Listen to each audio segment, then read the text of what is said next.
الله على جمالها. عملتها في 10 دقايق بس.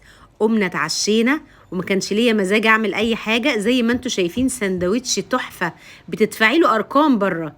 ده اسمه بره ايه؟ اسمه القنبله، هم مسمينه كده. هو فعلا قنبله. يلا بينا بسرعه نطلع الخضار بتاعنا. طعم شهي. حتى بنتي اعجبت بالساندوتش. يلا بينا نكمل بقى. هنجيب السوسيس بتاعنا نقطعه، ونجيب الفلفل نقطعه قطع صغيره، والطماطم زي ما انتوا شايفين قطعنا كل الخضار اللي عندك. يمشي معاكي اي حشوه، بس الساندوتش ده هو القنبله بنفس الطريقه كده. والله انا اكلته بره. ايه الجمال ده!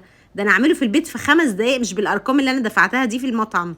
زي ما انتوا شايفين نزلت عليه بالخضار بتاعنا. شوحنا السوسيس ونزلنا بالخضار، طبعا حطينا معلقتين زيت، ونزلنا بالزيتون. الزيتون ده حكايه. ونزلنا بالصويا صوص زي ما انتوا شايفين كده، بتخلي لونها زي بتاعه المطاعم بالظبط، والطعم عالي. ومعلقه توم مفروم. يا سلام لو حطيتي كمان عليها حطينا صلصه طماطم، بجد تحفه وكانت جميله جدا.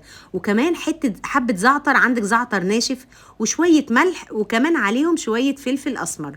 نشوح كل الكلام الجميل ده. ننزل عليهم بايه بقى؟ بالجبنه الموتزاريلا. طب ليه هننزل عليهم بالجبنه الموتزاريلا؟ هو احنا هندخلهم الفرن؟ لا، انا عايزاها كله يختلط ببعضه زي ما هتشوفي حالا في الفيديو. بجد كانت تحفه، نفس الطعم اللي كلته بره بالظبط.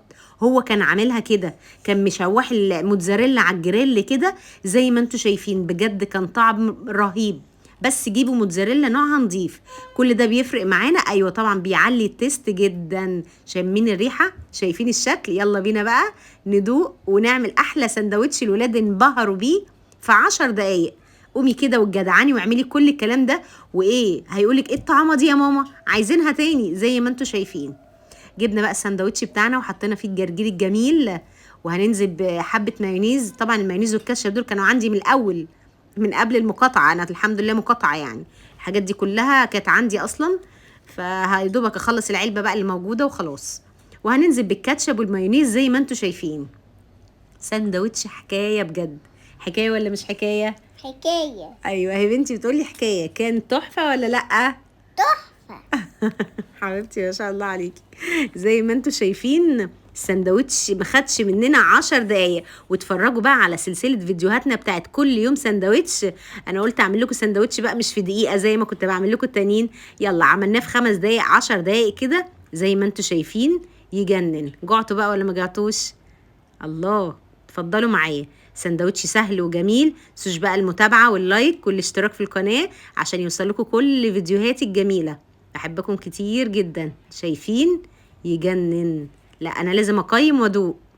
يلا متنسوش اللايك والاشتراك. سلام عليكم.